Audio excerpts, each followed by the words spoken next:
Hey guys what's up. अच्छा, मैंने सोचा है कि यार मैं आप लोगों के लिए एक मल्टीपल चॉइस क्वेश्चन का पूरा पेपर एक रिकॉर्ड कर लूँ। I hope you don't mind.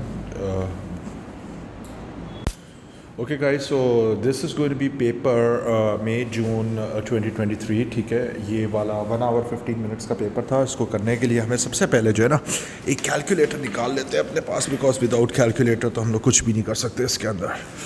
So let's begin. आप लोगों का लेकिन एक फ़र्ज़ होगा कि आप आंसर वेरीफाई करोगे, क्योंकि मैं एमएस लेके इधर नहीं बैठा हूँ। मैं सिर्फ आपके लिए डायरेक्टली इधर क्वेश्चंस करूँगा and I am sure everything is going to be right, but just in case I would want you to verify it yourself as well. अच्छा, पहला सवाल हमारे पास कहता है stone sinks in water, what is the possible value for the density of the stone.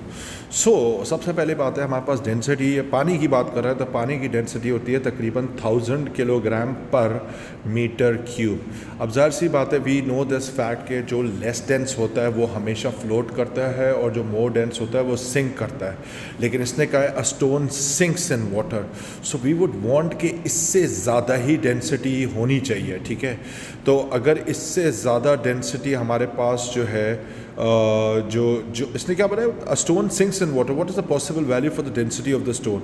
So we want something that actually sinks inside ये कहकर what is the possible value for the density of the stone, we want something to sink. So basically we have 1 into 10 raised to power 3 kilogram metre cube. यहाँ तक तो पहुँच गए। अब इससे बड़ी वैल्यू मुझे चाहिए। इससे बड़ी वैल्यू मेरे पास सिर्फ एक ही एग्जिस्ट करती है, और बल्कि नहीं, एक minute, we have something else as well, we have this one and this one as well. Both of these values are, नहीं एक्चुअली ये तो कैंसिल आउट हो गया, क्योंकि इसके यूनिट भी तो देखो न्यूटन पर मीटर है, न्यूटन पर मीटर क्यूब है। ये दो तो वैसे ही कैंसिल आउट हो गया, तो एक ही हमारे पास बचा है। So this is going to be B obviously. ठीक है, सो ये ज़रूर यूनिट ज़रूर देख लेना। मैं बार बार ऐसा देख रहा था कि यार ये यूनिट सारे सेम है, नहीं नहीं भाई, यूनिट्स में बहुत बड़ा डिफरेंस है। So just be careful. Anyways, gigameter, terameter, micrometer, and picometer are all lengths of are all units of length. Which unit is the largest and which unit is the smallest? So largest is going to be tera, and the smallest is going to be picometer. So we will just go with D option over here. अच्छा, 2 measurements for solid spheres are shown. Okay, mass और diameter हमारे पास given है. These values are used to determine the density of the sphere. अगर हम density निकालते हैं तो density is equal to mass per unit volume होता है, और अगर हमारे पास sphere है तो sphere का जो volume होता है वो होता है 4/3 pi r cube होता है। सही है, so we can also write this down as 4/3 pi diameter divided by 2 cube करके हम लोग आगे जा सकते हैं। So what is the percentage uncertainty in the density? We will have to go for the percentage uncertainty in the density. So let's just begin doing this question. अब सबसे पहली चीज़ है, हमारे पास मास में हमारे पास uncertainty given है, diameter में हमारे पास given है, और रूल ये है कि अगर multiply divide होता है तो हमारे पास percentage uncertainty सबकी add up होती हैं। So we will have to individually find the percentage uncertainty in mass। पहले निकाल लेते हैं percentage uncertainty in mass, and that should be equal to 0.1 divided by 32.5 multiplied by 100 किया, so that is going to be 0.3%, 0.31%। ठीक है, और percentage uncertainty in diameter, that is going to be 0.04 divided by 1.87 multiplied by 100, and that gives me a value of 2.13%। ठीक है, यहाँ तक तो हम लोग पहुँच गए। अब इसके बाद हम लोग एक फॉर्मूला बनाते हैं, और उसके बाद फिर देखते हैं कि ओवरऑल हमारे पास क्या चीज़ के ऊपर स्क्वायर लगा हुआ है, किस चीज़ के ऊपर क्यूब लगा हुआ है। So we can work this out. So density is equal to mass, हमारे पास m ही रहा, और वॉल्यूम की जगह पर हमारे पास हो जाएगा 4/3 pi diameter cube over 2 ये हो जाएगा 2⁻³ 8। So this is going to be 8, and अगर मैं इसको थोड़ा सा रीअरेंज करूँ तो ये हो जाएगा 3 8 24, सो 24 m ओवर ये हो जाएगा 4 pi d cube। खैर ये 4 तो और सिंप्लीफाई हो सकता है, बट हमें ज़रूरत नहीं है। अच्छा, मास में हमारे पास पावर 1 है और इसके ऊपर पावर क्यूब है, सो इसका मतलब है total percentage uncertainty in diameter sorry in density is going to be equal to percentage uncertainty in m plus percentage plus 3 times percentage uncertainty in d. ठीक है, so let's just find this out. So percentage uncertainty in m कितनी है? 0.31 plus 3 times 2.13. Let's just find it out. So this is going to be 0.31 plus 3 multiplied by brackets में आ रहा है 2.13, bracket को close किया and that gives me 6.7. 6.7 इसका मतलब है हमारे पास आंसर इसका डी आ रहा है, so this is going to be the answer 6.7%. ठीक है, ये भी हो गया हमारे पास सवाल 100. प्लीज़ वेरीफाई कर लेना, इसको खुद भी करके भी देख लेना. अच्छा, फिर ये कहता है an aircraft travels along a horizontal path. Okay, two of the forces that act horizontally on the aircraft, यानी हम ऊपर से देख रहे हैं इसको, are the thrust force of the engines and the force due to the wind. Thrust force of the engines जो है लेफ्ट साइड पर है और wind force जो है वो इस साइड पे है. The vector diagram for these forces is shown. Which diagram represents the horizontal force acting on the aircraft due to these two? इसका रिजल्टेंट निकालना है. रिजल्टेंट निकालना कोई मसला ही नहीं है. एक काम कर सकते हैं, इस डायग्राम को हम लोग कंप्लीट करने की कोशिश करें. ये वाला इधर आ गया और इसी का जो रेप्लिका है वो ये वाला हो जाएगा. सो हमारे पास जो होगा, जो इसका रिजल्टेंट आएगा, रिजल्टेंट कुछ इस डायरेक्शन में आएगा.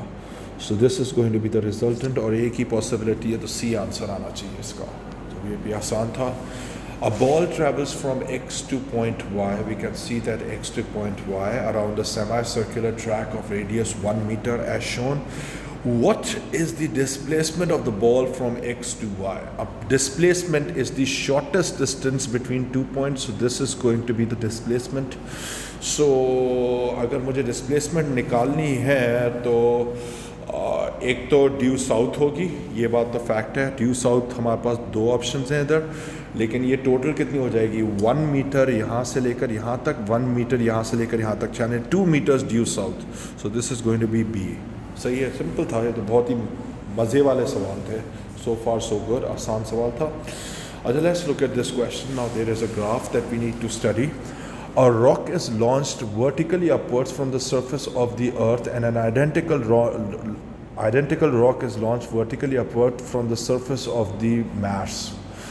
Each rock is launched with an initial velocity of 12 meters per second. So we can see that कि यहाँ पर भी हमारे पास एक वैल्यू गिवन है जिधर से फेंका गया है. अगर मैं इस डायग्राम को देखूँ तो इसका मतलब ये है कि ये ऊपर फेंका गया और इसकी वेलोसिटी कम होती गई, कम होती गई, कम होती गई और ये जाके मैक्सिमम हाइट पे पहुंचा और ये वाला मैक्सिमम हाइट पे इधर जाके पहुंचा. सही है. सो ये दोनों प्लैनेट्स का हमारे पास जो है area under the graph would give us the maximum height reached. Each rock then reaches its maximum height above the surface before returning back down to the surface. The velocity time graph for each rock is shown. In both cases, air resistance is considered to be negligible. What is the difference in the maximum height of the two rocks? तो बच्चों वाला सवाल हो गया ये वाला. आप एक काम करो, यहाँ से लेकर यहाँ तक का एरिया अंडर द ग्राफ निकालो, ठीक है, और फिर इसका एरिया अंडर द ग्राफ निकालो और दोनों को सब्ट्रैक्ट कर दो. That should B it. तो फिर इसका मतलब है नीचे वाला तो पता नहीं क्यों दिया है, अल्लाह को पता है. खैर इससे तो कुछ इसने बोला नहीं है, but let's just find it out. So first of all तो हमारे पास हो जाएगा, पहले मैं इसका एरिया निकाल लो. मैं इसको पहले हाईलाइट कर रहा हूँ. Let's find this area. पहले लेट्स फाइंड दिस एरिया. इसको मैं पहले निकाल लूँ. So this area is going to be equal to half into, अच्छा 10 है, 11 है, 12. So this is going to be 12 multiplied by ये 2 है और फिर ये 3 है, तो 2.2, 2.4, 2.6, 8, 3.2 यहाँ पर आ गया. सही है, 3.2 ये हो गया. ये इसका एरिया था, ठीक है। अच्छा, एक और एरिया भी मुझे निकालना है, इसका एरिया भी निकालना है मुझे। So let's just find this out. So इसका जो एरिया आएगा that should be equal to, इसका एरिया निकालने के लिए मुझे सबसे पहले करना पड़ेगा half into once again 12 multiplied by, इस बार कितना आ रहा है 1.2, so this is going to be 1.2। So इन दोनों एरियाज़ को मुझे सब्ट्रैक्ट करना पड़ेगा। सो मैं एक काम कर रहा हूँ, पहले ब्लू वाले का एरिया निकालो, ब्लू वाला टोटल हो जाएगा। सो 0.5 multiplied by 12 multiplied bye 3.2 minus brackets के अंदर आ रहा है 0.5 मल्टीप्लाइड बाय 12 मल्टीप्लाइड बाय 1.2। अगर मैंने ये निकाला तो मेरे पास जो टोटल जो डिस्टेंस आ रहा है, डिफरेंस आ रहा है, द मैक्सिमम हाइट वो आ रहा है 12। I hope this question is clear. अच्छा सवाल था, not bad by any means. फिर ये कहता है which statement describes the mass of an object. अच्छा, the force that the object experience due to gravity, force नहीं, वो तो वेट होता है। Momentum of the object before a collision, नहीं भाई मोमेंटम कैसे हो गया। The resistance of the object to changes in motion, that could be it. The weight of the object is measured by the balance, नहीं, C is the correct answer. The resistance यानी technically inertia की बात कर रहा है, so this makes much more sense. यहाँ तक भी पहुँच गए। अच्छा, let's look at this question. अच्छा जी, a submarine of total mass 3,200 kg is at rest underwater. We can see that the total mass of the submarine is suddenly decreased by 200 kg by pumping water out of the submarine horizontally in a negligible time. Okay, the upthrust acting on the submarine is unchanged. We know that upthrust is only dependent on the height and also the जो इसका जो ये वाला हिस्सा होता है इस पे भी डिपेंड करता है, एरिया पे भी डिपेंड करता है। खैर ये भी हो गया। The change in the total, बल्कि सिर्फ वॉल्यूम पे डिपेंड करता है, ठीक है। अच्छा, ये कह रहा है the change in the total weight of the submarine causes it to accelerate vertically upwards. What is the initial upward acceleration of the submarine. अच्छा, अब पहले ये कहता है a submarine of total mass is at rest under water. अभी ये rest पर है, मतलब शुरू में। अगर शुरू में रेस्ट है तो इसका मतलब है कि upthrust must be equal to the weight. So पहले मैं लिख रहा हूँ upthrust must be equal to the weight. यहाँ तक तो पहुँच जाएंगे। सो अपथ्रस्ट जो हमारे पास आ रहा है, यूपी नाम दे देते हैं उसको, जो अपथ्रस्ट आ रहा है वो आ रहा है 3200 इंटू 9.81। ये तो हमारे पास अपथ्रस्ट आ जाएगा। फिर इसके बाद इसने मुझे बोला है एक्सेलरेशन निकालना है। फिर इसके बाद इसने क्या किया कि इसमें जो है ना वेट इसने कम किया, इसका जो इसका मास था उसने कम किया, तो वेट में कमी आएगी। सो हम लोग एक काम कर सकते हैं 3200 इंटू 9.81, ठीक है। ये हमारे पास वेट था। अब हमारे पास जो होगा एक डोमिनेटिंग फोर्स जो होगी ऊपर की तरफ चली जाएगी। This is the upthrust, right. So upthrust, this is the upthrust minus the new weight. So new weight would be 3000 into 9.81 and this should be equal to mass into acceleration. So हमारे पास suddenly decrease हुआ तो इसका जो मास आएगा हमारे पास वो हमारे पास है द सबमरीन ऑफ टोटल मास। तो इस बार मास भी हमारे पास आ रहा है 3000 into acceleration. We can find this out. Let's just put this calculation off. So 3200 multiplied by 9.81 फिर minus 3000 into 9.81 फिर divided by 3000 किया और जो acceleration आ रही है 0.654. So this is going to be B. सही है, ये भी हो गया हमारे पास, no problem with that. Okay, so this one is clear. So let's move on to the next question. A box in air slides with increasing speed. In air, एक चीज़ तो in air है विथ इंक्रीजिंग स्पीड, इसका मतलब है कि air resistance should increase. Air resistance हमारे पास लाजमी बढ़ेगी क्योंकि एयर के अंदर स्पीड बढ़ रही है। From point P two point Q the slope surface exerts a constant horizontal force on the box. Okay, the slope surface exerts a constant frictional force on the box. एक तो frictional force है. As the box moves from P to Q, there are changes to the magnitude of its acceleration and the total resistive force acting on it. अब जो total resistive force है वो तो मैं guarantee के साथ कह सकता हूँ कि वो बढ़ रही है. Friction force remain same but the air resistance tends to increase, तो ये तो इंक्रीज होगा. अच्छा, अब मैग्नीट्यूड ऑफ एक्सेलरेशन जो है वो सीधी सी बात है, क्योंकि हमारे पास एयर रेसिस्टेंस बढ़ती ही जा रही होगी तो मैग्नीट्यूड ऑफ एक्सेलरेशन जो होगी वो जाहिर सी बात है वो कम होती जा रही होगी, बिकॉज ये हो सकता है आगे जाके टर्मिनल स्पीड पे हिट करेगा. So this is going to be D. This is my logic. So आसान था सवाल, कोई मुश्किल नहीं था. ये वाला तो बच्चों वाला सवाल है, इसमें तो लॉ ऑफ रेस्टिट्यूशन लगा देते हैं, हो जाएगा डायरेक्टली. आई थिंक हमने ऐसे बहुत सवाल पहले भी किए हुए हैं और ये लेटेस्ट पेपर में भी आया हुआ है. 2 balls x and y approach each other along the same straight line and collide. Okay, the collision is perfectly elastic. Okay, तो ये बात तो ज़बरदस्त हो गई. इलास्टिक collision है, लॉ ऑफ रेस्टिट्यूशन लगा सकते हैं इसमें. Their initial speeds are ux and uy respectively. After the collision they move apart with speeds vx and vy. Their directions are shown. भाई जब करीब आ रहा हो और हमें नज़र भी आ रहा है कि करीब आ रहा है तो बिफोर इनमें जो है ये हो जाएगा ux प्लस uy, और बाद में जब सेपरेशन की बात करें और वाकई में सेपरेशन हमें विजिबली भी नज़र आए तो इसका मतलब है तब भी ऐड होता है. सो vx प्लस vy होना चाहिए. तो इसका आंसर तो स्ट्रेट अवे पहला ही आंसर हो गया. तो बहुत ही आसान सवाल था, literally one of the easiest question so far. फिर ये कह रहा है a rod is pivoted at point O. Okay, so pivot point हमारे पास जो है वो इधर है. This is the pivot point. Okay, double मैंने कर दिया गलती से. This is the pivot point. What is the moment of the force F about O. अच्छा, फोर्स की जो लाइन ऑफ एक्शन है, जो फोर्स की लाइन ऑफ एक्शन है वो ये वाली जा रही है. This is the line of action of the force, और परपेंडिकुलर डिस्टेंस हमारे पास ये वाला है ओ वाई. सही है, ये वाला ओ वाई है. तो मोमेंट अगर निकालना होगा तो O Y multiplied by F करना पड़ेगा, because this is the perpendicular distance. देखो, फोर्स की लाइन ऑफ एक्शन ये रही और परपेंडिकुलर डिस्टेंस ये रहा, क्योंकि 90 डिग्रीज का एंगल यहाँ पे बन रहा है. So what is the moment of force about O. F into distance O Y.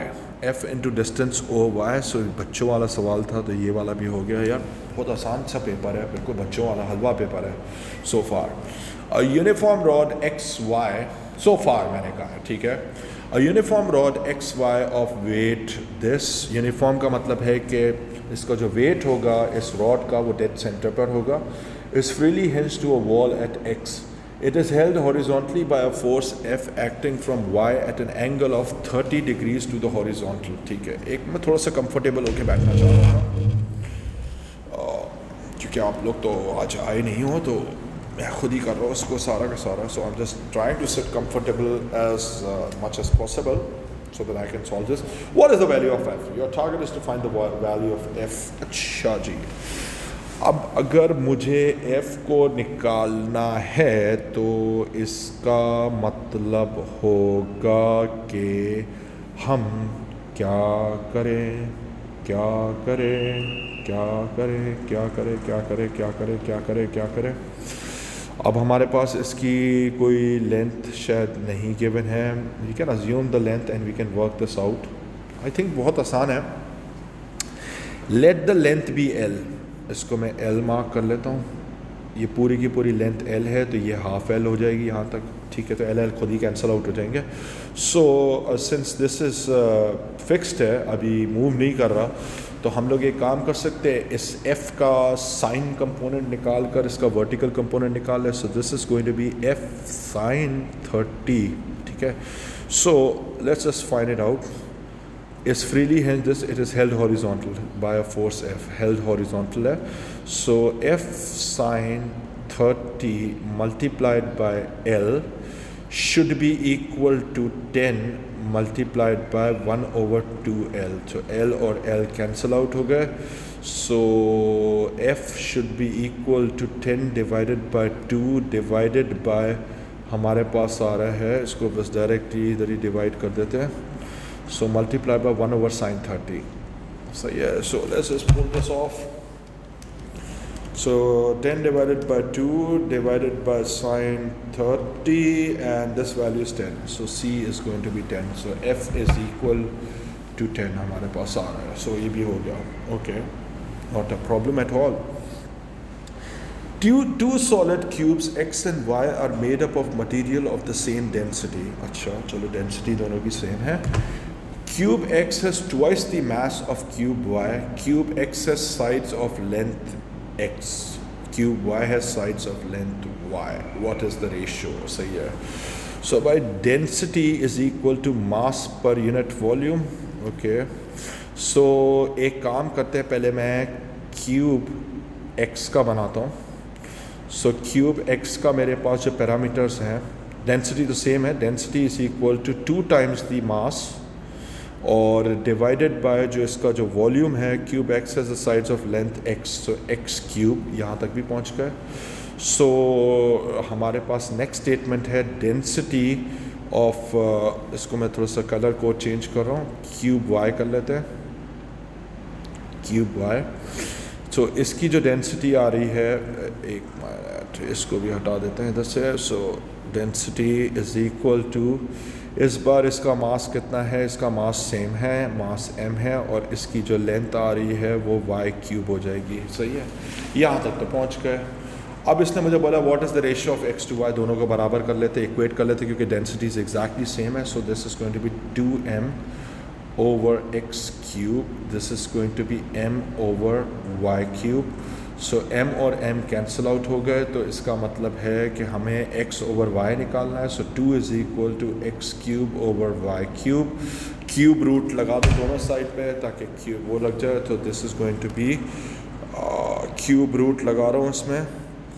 So इसको कर लेते हैं 3 और cube root में हमें नीचे जाके लगाना पड़ेगा 2. So this is going to be 1.26. So x over y is equal to 1.26. Round of किया, so this is going to be a. सही है, यहाँ तक भी पहुँच गए. ये सवाल मैंने आपको कर दिया. आप खुद भी एक दफ़ा ट्राई करके देखो. जब तक आप खुद नहीं करोगे ऐसे सवाल, तब तक आपको कभी भी समझ में नहीं आएगा. Give this question a shot. If there is any other method you can try, you can go for it. Anyways, I am just going to erase this because I need some space for the other question as well. So let's just move on to question number 14. A U-shaped glass tube contains liquid of density 2000 kilogram per meter cube as shown in the diagram. What is the difference in pressure due to the liquid between levels P and Q? Between levels P and Q. Sure. Okay. So हमें क्या बोला, what is the difference in pressure due to the difference, what is the difference. अच्छा एक काम कर लेते हैं, पहले एक क्या करें, इसके अंदर हम लोग एक प्रेशर ये निकाल लेते हैं और एक प्रेशर ये वाला निकालते हैं और दोनों को सब्ट्रैक्ट कर लेते हैं. So that should be the वे. मैं तो इसी तरीके से कर रहा हूँ क्योंकि मुझे डायरेक्टली यही नज़र आया. या मैं what is the difference in pressure due to the liquid between P and Q. एक और काम भी ये भी कर सकते हैं कि हम लोग डायरेक्टली इन दोनों हाइट डिफरेंस निकाल कर डायरेक्टली निकालते हैं, तो वो भी एक तरीका है. सो मैं एक काम कर रहा हूँ. So change in pressure is equal to, मैं डायरेक्ट कर रहा हूँ, change in pressure is equal to h rho g.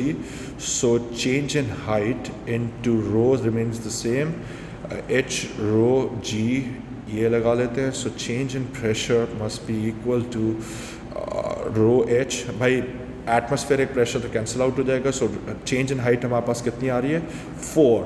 So 4 divided by 100 ताकि ये पैस्कल्स में आंसर है. मैंने इसको मीटर्स में कन्वर्ट किया है. डेंसिटी हमारे पास है 2000 multiplied by 9.81. So let's just put this calculation off and this is going to be 4 divided by 100 multiplied by 2000 multiplied by 9.81. So this gives me a value of 784.8, which is 784.8. अगर हम लोग round of भी करते हैं तो ये तकरीबन इसके बराबर आ रहा है, A के बराबर आ रहा है. So there you have it. So ये मैंने तो इस तरीके से किया, बाकी आपकी मर्ज़ी, आप जैसे भी अप्लाई करो उसको. सही है. So this is done. A steam turbine is used to drive a generator. Okay. The input power to the turbine is P1 and the output power is P0. Okay. The power loss in the turbine is PL. Output power हमें given है. What is the efficiency of the turbine? So efficiency of the I'm so sorry. मैं अभी cancel करने की तो position में नहीं हूँ. But that's okay. जो है वो है, ऐसा इमेजिन करो जैसे मैं क्लास में ही हूँ, तो क्लास के अंदर तो I can not hide this, right? I wish I could. So what is the efficiency of the turbine? So efficiency is actually going to be the power output over the power input directly. So power output over power input, तो power loss का हमें इसमें कोई वास्ता ही नहीं है. The variable force is applied to ensure that the constant power is applied to the train. So power is equal to variable force FV. हमारे पास एक फॉर्मूला बन सकता है. Which graph best shows the variation of the force applied with the velocity v? अब सीधी सी बात है, if I'm going to keep power as constant, तो इसके अंदर अगर मेरे पास f चेंज होगा तो v भी चेंज होगा, f बढ़ेगा तो v कम होगा, तो इसका मतलब है इनमें इन्वर्स रिलेशनशिप है. सो इन्वर्स रिलेशनशिप का जो ग्राफ है वो ये नहीं हो सकता है, ये नहीं हो सकता है, ये नहीं हो सकता है, ये हो सकता है. कंफर्म कर लो भाई, अभी अब ये बहुत हम लोग आगे लेवल पे पहुंच गए. अब ये बात तो आपको वैसे भी पता होनी चाहिए. अच्छा, फिर ये कहता है a block is release from rest and slides a distance x down a straight slope. The slope is at an angle theta to the horizontal. We can see that. The slope is frictionless and air resistance is considered to be negligible. The acceleration of free fall is g. Which expression gives the final speed of the block? Okay. The block is released from rest. Okay. So इसके अंदर हमारे पास acceleration frictionless भी है, ये भी मज़े की बात है. एयर रेसिस्टेंस भी नेग्लिजिबल है. ओके, सो इसका जो मास है, इसकी जो एक्सेलरेशन होगी स्ट्रेट अवे जो डाउनवर्ड होगी, देखो हमें पता है कि इसका एक कंपोनेंट डाउन द स्लोप है जिसको हम लोग कहते हैं mg साइन थीटा. सही है. अब mg साइन थीटा, मज़े की बात ये, this is the only resultant force. So f resultant and f resultant itself is equal to ma होता है. सो m और m कैंसिल आउट हो गए. Acceleration is equal to g sine theta. Luckily इसलिए ये हो रहा है क्योंकि इसके अंदर हमारे पास फ्रिक्शनल फोर्सेस है ही नहीं. तो मज़े की बात है, एक्सेलरेशन तो आ गई हमारे पास. तो अब हम लोग फाइनल स्पीड निकालना है. इनिशियल स्पीड 0 है, so v square is equal to u square plus 2 times as. Distance भी है हमारे पास. सो फाइनल स्पीड हमें निकालना है. So v square u square 0 2 times acceleration g sine theta positive because नीचे की तरफ एक्सेलरेट कर रहा होगा, and this is going to be x. So v is equal to root 2g sine theta x, 2g x sine theta. Okay, थोड़ा सा rearrange करोगे तो ये बन जाएगा हमारे पास भी. रिलेटिवली मुझे तो बहुत आसान लगा क्वेश्चन. बाकी वही बात है कि जितना आप प्रैक्टिस करे हुए होगे, अब तक अगर आपने स्किल नहीं बनाई है तो यार फिर तो मुश्किल है ना. फिर तो मैंने आपको करके दिखा दिया सो फार. आप लोगों का यही काम है कि आप ये सारे आंसर्स वेरीफाई भी करोगे एमएस से. मैं एमएस नहीं खोल के बैठा हूँ ना, मुझे देखनी है एमएस. ठीक है, मैं आपके सामने एज इम्प्रॉम्प्टू पहली ही दफ़ा ये सॉल्व कर रहा हूँ पेपर, ये वाला पर्टिकुलर पेपर, क्योंकि लेटेस्ट था, मैंने कभी किया ही नहीं, तो आपके सामने कर रहा हूँ. मैं भी देखना चाह रहा था कि कितना मैं कर सकता हूँ, कितना स्कोर आता है. क्या पता वर्ल्ड टॉप में ही कर लूँ. What is meant by the spring constant of a spring? Oh my God, spring constant of a spring क्या होता है भाई? Oh my God, भाई f is equal to kx, spring constant is f over x. So extension per unit force नहीं भाई, half into force into extension. ओ भाई क्या हो गया? force into extension नहीं भाई, force per unit extension. ये हुई ना बात, ये हुई ना बात. ठीक है, तो यहाँ पर आ गए हम लोग. अच्छा जी, next question. A child holds a thin, यार मैं वॉशरूम से आ रहा हूँ. ओके गाइस, सो हुआ ये है कि मैंने सोचा कि यार आप लोगों के सामने थोड़ा सा देख भी लूँ. Hi guys, what's up. यार बहुत मुश्किल काम हो रहा है रिकॉर्डिंग करना, और लेकिन मैं जो है सीधी सी बात है, हम ट्राई माई लेवल बेस्ट कि मैं रिकॉर्ड कर लूँ. कोई होता तो फिर थोड़ा सा वो और आसान होता है काम. सही है. Anyways guys, I am just going to move back to my recording session and just wanted to say hi. Hey guys, hey guys, hey guys. अच्छा, so let's just move on to the question. हमारे पास जो है question के लिए हम लोग फिर से थोड़ा सा प्यार से इसको नीचे रख देते हैं. अच्छा, ये कह रहा है a child holds a thin, I hope the recording is active. Yes, it is. A child holds a thin metal wire that is attached to a kite. My God, kite. The graph shows how the extension of the wire varies with the tension. Okay. So tension increases, the extension increases. A gust of wind increases the tension from 100 to 150. Oh my God. यानी हमारे पास जो है 100 से बढ़कर ये 150 तक पहुंच गया. What is the change in the elastic potential energy of the wire caused by the gust of wind? Okay. So change निकालना है और वो भी elastic potential energy में. Straight line है, elastic potential energy तो है. अच्छा गाइस, तो हमारे पास ये सिचुएशन है कि भाई 100 से 150 तक है. पहले हम लोग एक काम कर लेते हैं कि इसके अंदर एनर्जी चेंज निकालना है. सो टेंशन है और एफ और ई है, तो हमें पता है कि एनर्जी जो हमारे पास इलास्टिक पोटेंशियल एनर्जी आती है वो आती है हाफ एफ एक्स या हाफ एफ ई. ठीक है, हम लोग ई यूज़ कर रहे हैं. आप एक काम करो, सबसे पहले टोटल निकाल लो और उसमें से इस वाले पार्ट को, मतलब मेरा कहने का मतलब ये, पहले आप सारी की सारी ये निकाल लो. यहाँ तक पहुँच गए, ठीक है. उसके बाद फिर आप एक काम करो, उसमें से फिर ये वाली माइनस कर दो. सो ये डायरेक्टली हो जाएगा आपके पास, सिंपल एज दैट. सो इसमें तो कोई मसला नहीं है. So this is what I am going to be doing. So let's just pull this off. So change in energy should be equal to half into 150 multiplied by extension. Answer milli joules में ही given है, तो मेरे ख्याल से अगर millimetres में ही छोड़ दें तो मिली जूल्स में डायरेक्ट ही आ जाएगा. So how about this. So this is going to be 0.45 minus हमारे पास आ जाएगा 1 डिवाइडेड बाय 2 इंटू, इस बार कितने पे जा रहा है, 100 पे जा रहा है. सो 100 इंटू 0.30. ओके, सो 0.30 यहाँ तक भी पहुँच गए. So let's just pull this calculation off and let's see what happens. So this is going to be 0.5 multiplied by 150 into 0.45 minus 0.5 into 100 into 0.30. So I'm getting a value of 18.75. अगर 18.75 है तो round of कर सकते हैं. 18.75 मिली joules आ रहा है, direct मिली joules में आ रहा है, क्योंकि मैंने कभी इसको कन्वर्ट किया ही नहीं था मिलीमीटर्स को, तो मिली जूल्स में ही आएगा आंसर. सो इसका जो क्लोजेस्ट आंसर है वो बी है. So B is going to be the answer. So this one is not that difficult.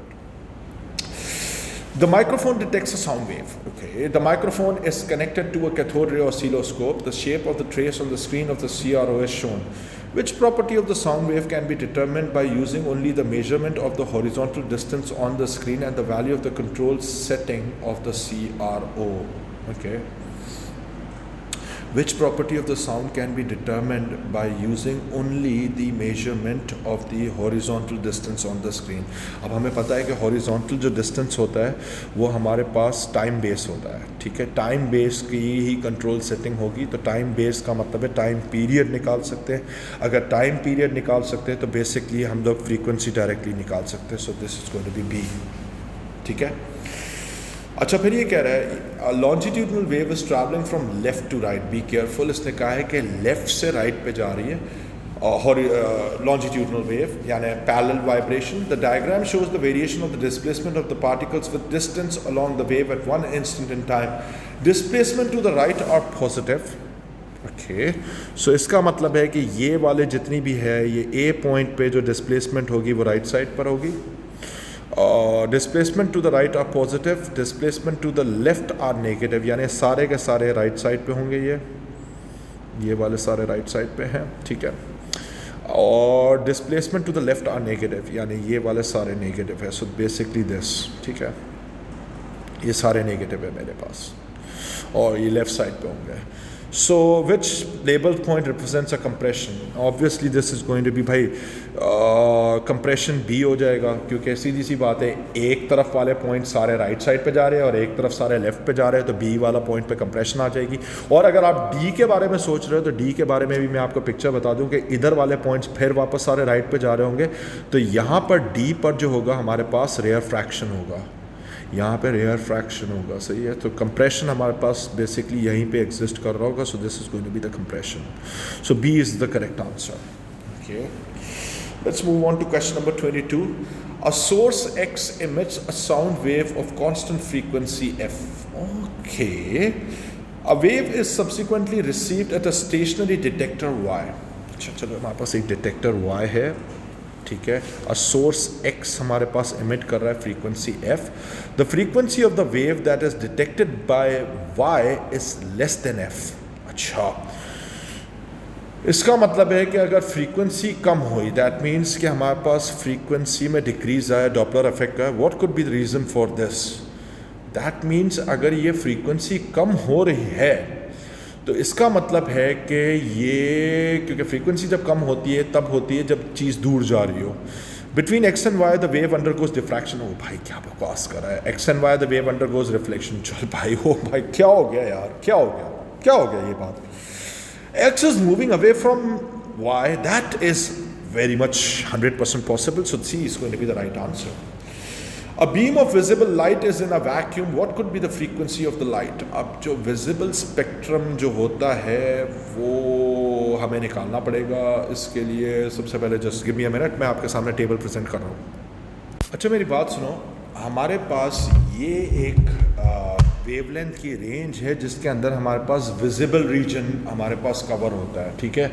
तो राइट साइड पे हमारे पास वेवलेंथ बढ़ रही है, तो बेसिकली वेब गियोर इसके अंदर ही लाया करेगा, वेब गियोर, ठीक है। ओके, सो रेड तरफ जाएगा तो 700 नैनोमीटर्स तक जाएंगे। अब हमें एक काम करना है कि इन सब पे हमें इसकी फ्रीक्वेंसी निकालनी है। स्पीड ऑफ लाइट हमारे पास गिवन है, speed of light is going to be equal to 3, hope everything is connected, yes, 3 into 10 raised to power 8, sorry 3 into 10 raised to power 8। so मुझे सबकी फ्रीक्वेंसीज निकालनी पड़ेंगी, so let's just find it out। पहले मैं 700 की निकाल लेता हूँ ताकि कम से स्टार्ट करें। तो हमारे पास फ्रीक्वेंसी आ जाएगी, frequency is equal to speed 3 into 10 raised to power 8 divided by wavelength 700 nanometres into 10 raised to power 10 raised to power minus 9. So this is going to be 3 into 10 raised to power 8 divided by brackets में 700 into 10 raised to power minus 9 और bracket को close किया and I am getting a value of approximately 4.3 into 10 raised to power 14 hertz.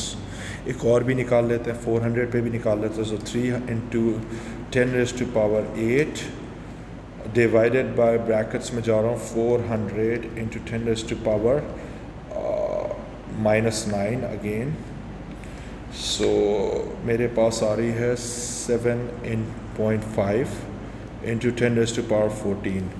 सो 14 तो है ही है, और एक ही value हमारे पास जो लाई कर रही है इन दोनों फ्रीक्वेंसी रेंज के अंदर, वो डी है straight away. D is going to be the right answer. बस आपको ये याद रखना 400 नैनोमीटर से लेकर 700 नैनोमीटर तक जो है ना वेवलेंथ विजिबल लाइट की होती है। सो ये भी हो गया। अच्छा, a vertically polarized light of intensity I0 is incident normally on a polarizing filter. The transmission axis of the filter is at 45. The transmission axis of the filter is at 45 degrees to the vertical.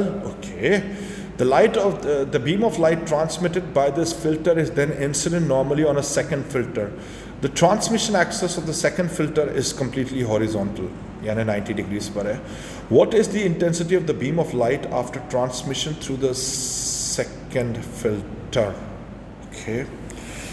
यानी हमारे पास जो है intensity, पहले हम लोग एक काम कर लेते हैं, इसको ट्राई करते हैं, क्योंकि हमें ज़ाहिर सी बात है पिछले वाले के साथ इसको कनेक्ट करना पड़ेगा। सबसे पहले 45 पे लेकर आते हैं इसको। ओके, पहले एक काम करते हैं, आई नॉट आया, सो आई नॉट जब इधर से पास होके जाएगा तो ये हो जाएगा, लेट दिस बी, इसको नाम दे देते हैं आई एक्स नाम दे देते हैं। So I X should be equal to I naught, vertically polarise था तो इसके साथ ये आ जाएगा कॉस स्क्वायर 45। पहला वाला निकाल लेते हैं। सो ये हो जाएगा in terms of I naught cos 45 brackets में डाला और इसके बाद इसी का स्क्वायर कर लेते हैं, रेज़ टू पावर स्क्वायर। सो ये हो गया हाफ, यानी हाफ आई नॉट, यहाँ पर हम लोग पहुँच गए। So this is going to be half I naught, ठीक है। अब हाफ आई नॉट जो है ये पहले ही 45 पे था और अभी मैंने इसका जो ट्रांसमिशन एक्सेस है फर्दर 45 किया है।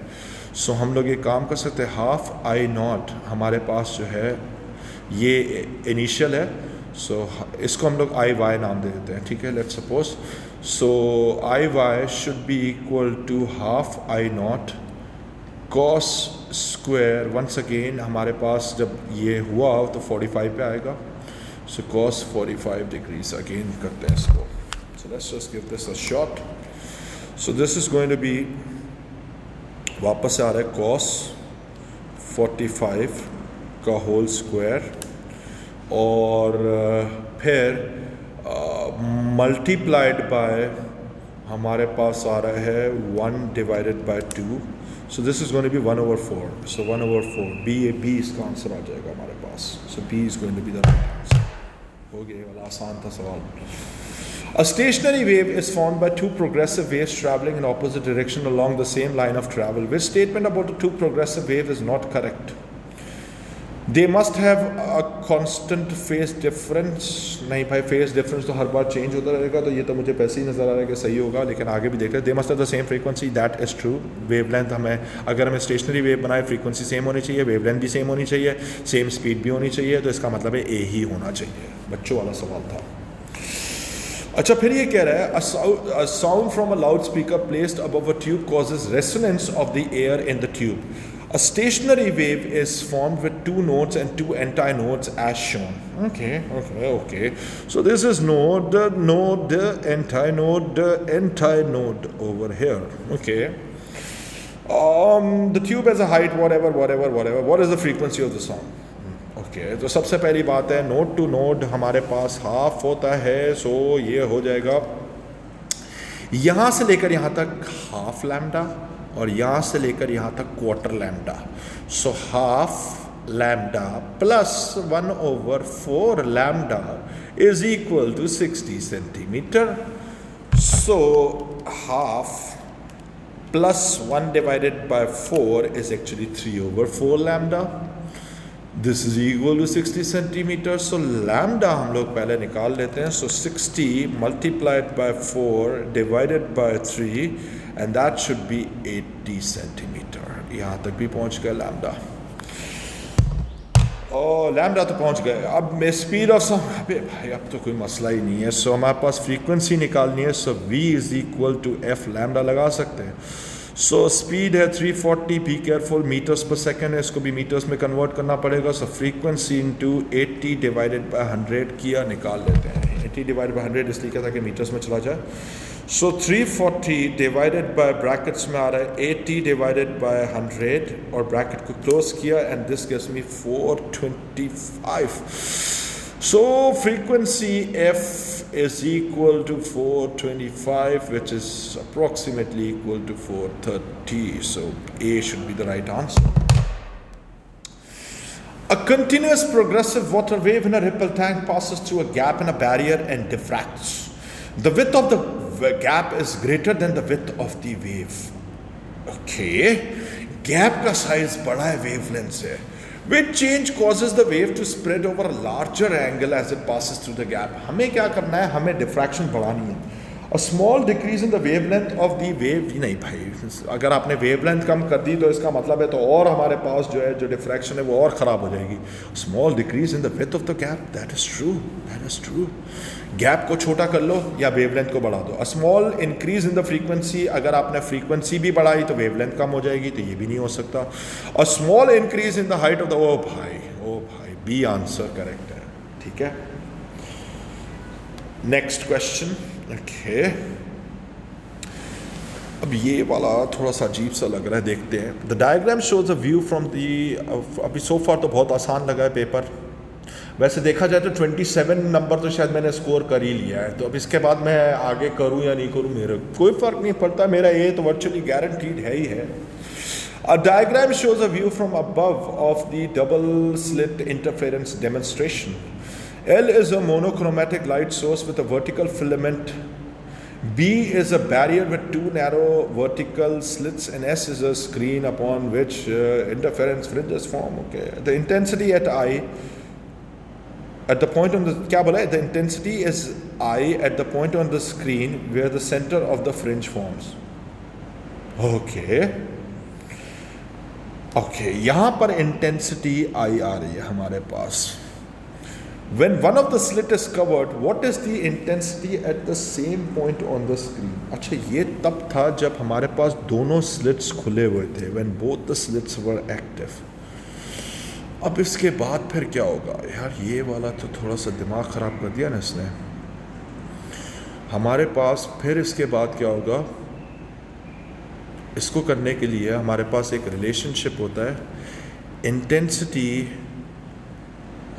is directly proportional to amplitude का स्क्वायर. एक ये स्टेटमेंट हो जाएगा, let it be a square. अब इसके बाद फिर क्या होता है कि हमारे पास जाहिर सी बात है, how do we go about this? नहीं, ये वाला थोड़ा सा मुश्किल है. मैं इसको कैसे टैकल आउट करूँ? 2 मिनट सोचने दो, ट्राई मारते हैं. पहला वाला स्टेटमेंट मेरे हिसाब से सही है. अब मैं एक काम करता हूँ कि मेरे पास एम्पलीट्यूड आधा हो जाएगा, क्योंकि मेरे पास फिर हाफ वेव आ रही है इधर से. तो let's just give it a shot. Let the new intensity be I new and let the amplitude be decrease by 2 and इसके ऊपर स्क्वायर किया. सो इन दोनों को डिवाइड कर लेते हैं. So I divided by I new should be equal to amplitude का स्क्वायर ओवर amplitude का स्क्वायर ओवर 4. तो ये और ये कैंसिल आउट हो गया और 4 ऊपर चला जाएगा. So I new should be equal to I over 4. मेरा डी बन रहा है answer. So this is how you do it. Well, technically थोड़ा सा मुश्किल सवाल था, क्योंकि हमारे पास जाहिर सी बात है एम्पलीट्यूड आधा हो जाएगा हमारे पास, क्योंकि आधी वेव कट रही होगी. तो जाहिर सी बात है एम्पलीट्यूड आधा होगा, क्योंकि इधर आके सेंटर में जब मिल रहा होगा तो टेक्निकली होगा क्या कि पहले हमारे पास यहाँ पे ब्राइट फ्रिंज बन रहा था. ब्राइट फ्रिंज का जो एम्पलीट्यूड था लेट इट बी ए. अब सारी बात है एम्पलीट्यूड आधा हो गया तो कितनी इंटेंसिटी हो गई? आई ओवर 4 हो जाएगी. So this was a difficult question, मैं खुद मानता हूँ. अब पता नहीं इसका आंसर क्या है, वो बाद में देख लेंगे. Green light of wavelength 500 nanometer is incident normally on a diffraction grating and produces a diffraction pattern on the screen placed 3.5. What is the distance between two adjacent slits in the diffraction grating? Two adjacent slits, यानी हमें वो निकालना है, D निकालना है. 0th order central maxima, 3rd order maxima है हमारे पास, ये भी गिवन है. इससे हम लोग एंगल निकाल सकते हैं. ये वाला एंगल हमारे काम का है. So we can use tan. So tan inverse 0.75 divided by 3.5 लगाया. सो ये आ रहा है तकरीबन 12.1 डिग्रीज. ये भी आ गया. अब हम लोग इसमें निकालते हैं, हमें डी निकालना है basically. D sine 12.1 degrees is equal to 3rd है. सो 3 टाइम्स लैम्डा कितनी है? ग्रीन लाइट हमारे पास गिवन है. सो ग्रीन लाइट है 550 इधर गिवन है, ये रहा. So into 10 raised to power minus 9 किया. So let's just do it. So 3 into 550 into 10 raised to power minus 9 and divided by sin brackets के अंदर 12.1 ब्रैकेट क्लोज किया और ये मेरे पास आ रहा है 7.87 into 10 raised to power minus 6. So 7.9 into 10 raised to power minus 6. So C answer हो गया. तो आसान था. अच्छा, ये वाले सवाल तो शायद मैंने पहले भी कराए हुए थे. Which charge can be carried by a charge carrier. अच्छा, हमें पता है क्वांटाइजेशन ऑफ चार्ज होती है तो सिर्फ 1.6 into 10 raised to power minus 19 का कूलम्स का मल्टीपल हो सकता है. So let's see. 1.6 into 10 raised to power minus 19 अगर मैंने मल्टीप्लाई बाय 2 किया तो हमारे पास आ रहा है 3.2 नहीं किया मैंने. उसके बाद फिर 1.6 into 10 raised to power minus 19 को मल्टीप्लाइड बाय हम लोग कर लेते हैं 3 किया 4.8 मिल गया. ये हो रहा है, इसके अलावा नहीं हो सकता. A resistor of resistance R is connected across a cell of electromotive force E and negligible internal resistance. Which single change to the circuit would lead to the largest increase in the power dissipated in the resistor? अच्छा, negligible internal resistance है. Circuit diagram बना लेते हैं. और resistor हमारे पास R है और कोई इंटरनल रेसिस्टेंस नहीं है. Let this be E. Which single change to the circuit would lead to the largest increase in the power dissipated in doubling the value of E? तो भाई पावर डेसिपेशन होगी, power is equal to E square over R. So power is equal to 2 times E whole square divided by R. So power is equal to 4E square over R. E square over R P के बराबर है. So P nu इसका नाम दे देते हैं. So this is going to be 4 times the original power. So 4 times the original power. Doubling the value of R से कम हो जाएगी, ये नहीं हो सकता. Halving the value of E, नहीं भाई. Halving the value of R, लेकिन उसके स्क्वायर नहीं है तो ये भी छोटी वैल्यू आएगी. ये तकरीबन 2p के बराबर आ जाएगी, तो ये भी नहीं हो सकता. आसान सा सवाल था. This question 32 is something that I did earlier. मैंने बहुत मेहनत से इसको कराया था. तो ये वाला सवाल अभी मैं दोबारा तो नहीं कर रहा. ये वाला सवाल जो है आप मेरी प्रीवियस कोई भी रिकॉर्डिंग के अंदर देख लेना. दिस क्वेश्चन वाज सॉल्व्ड और ये आप खुद ट्राई करोगे. ये आपके लिए बेंचमार्क है. ये just give it a shot. ठीक है. So this is your question. Let's move on. A car has sensors for detecting the light intensity and the temperature of the environment.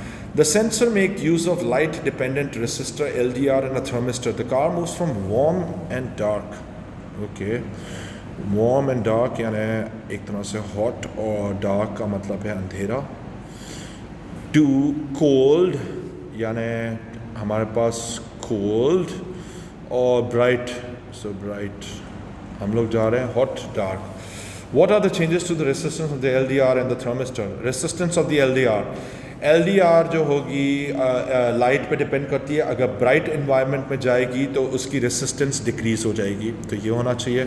अच्छा, हॉट से कोल्ड में गए तो thermistor की resistance increase होनी चाहिए. सर्दी लगती है उसको. C answer. आसान था ये वाला सवाल. A student assembles the circuit shown. Which row describes the state of the 2 lamps? अब सबसे पहली बात है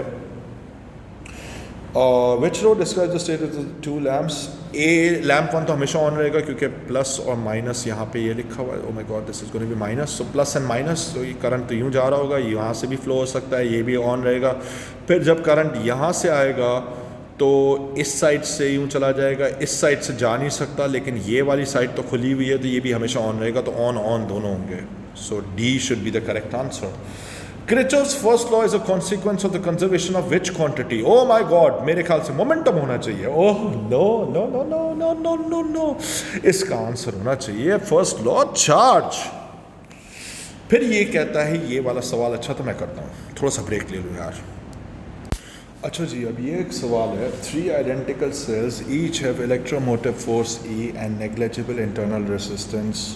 The cells are connected to 3 identical resistors, each of resistors resistance R as shown. Okay, सबसे पहले तो हमारे पास इसके अंदर देख लें plus minus plus minus plus minus, यानी इसका मतलब है कि ये और ये एक दूसरे को कॉम्प्लीमेंट सपोर्ट कर रहे हैं और एक उल्टा लगा हुआ है. सो इसका मतलब है कि हमारे पास इन शॉर्ट जो इस पूरे सर्किट के अंदर जो करंट फ्लो कर रहा होगा उसका डायरेक्शन ये होगा, यानी यूं जा रहा होगा हमारे पास करंट. ठीक है, सो दैट इज़ क्लियर. यानी इसका मतलब है कि अगर हम इसमें किरचॉफ सेकंड लॉ लगा दें तो बस मैं डायरेक्ट लगा रहा हूँ तो ई ही एक बचेगा क्योंकि एक ई तो कैंसिल आउट हो गया. सही है. So 2e minus e is equal to e. E is equal to, let's just pull this off. So this is going to be IR plus IR plus IR. मैंने डायरेक्ट एक बना दिया हमारे पास, एक तो ये बन गया हमारे पास. अब इसका मतलब है कि E is equal to 3 times IR. यहाँ तक भी पहुँच गए. अब मुझे बोलता है कि potential difference across one of the resistance. So हमारे पास जो आएगा E is equal to 3 times potential difference across one of the resistors is actually going to be V, because IR जो है वो that is the potential difference. So V is equal to E over 3. So this is going to be B answer. Straight away हो गया ये वाला तो. अच्छा, फिर ये कहता है in the potentiometer circuit shown the reading on the ammeter is 0. The light dependent resistor is then covered. हमने इस वाले resistor को cover किया. अगर इस वाले को cover किया तो इसका मतलब है कि इसकी resistance बढ़ी. Okay. And the ammeter gives a non-zero reading. Which change could return the ammeter reading to 0? अच्छा, सबसे पहले हुआ क्या कि जब आपने इसके ऊपर cover लगाया तो इसकी रेसिस्टेंस बढ़ गई. सो इसकी रेसिस्टेंस इंक्रीज हुई तो इसका मतलब है कि हमारे पास ये वाला जो वोल्टेज होगा यहाँ पर वोल्टेज इंक्रीज हुआ. अब इसको बैलेंस आउट करने के लिए स्लाइडिंग कॉन्टैक्ट को मुझे, और जाहिर सी बात है अगर ये वोल्टेज बढ़ा तो ये वाला इस वोल्टेज से ज़्यादा बढ़ा आ रहा होगा, तो मुझे जो होगा क्या करना पड़ेगा, इस नीचे वाले जो मेरे पास जो जॉकी पॉइंट है इस स्लाइडिंग कॉन्टैक्ट को उठा के मैं इधर कनेक्ट कर दूंगा ताकि मेरे पास जो है ये और ज़्यादा यहाँ पे भी बढ़ जाए ताकि बराबर हो जाए. सही है. So decreasing the supply voltage नहीं, that shouldn't work. Increasing the supply voltage no. Moving the sliding contact to the left, that should be the way. C should be the correct answer. आसान था, हो गया.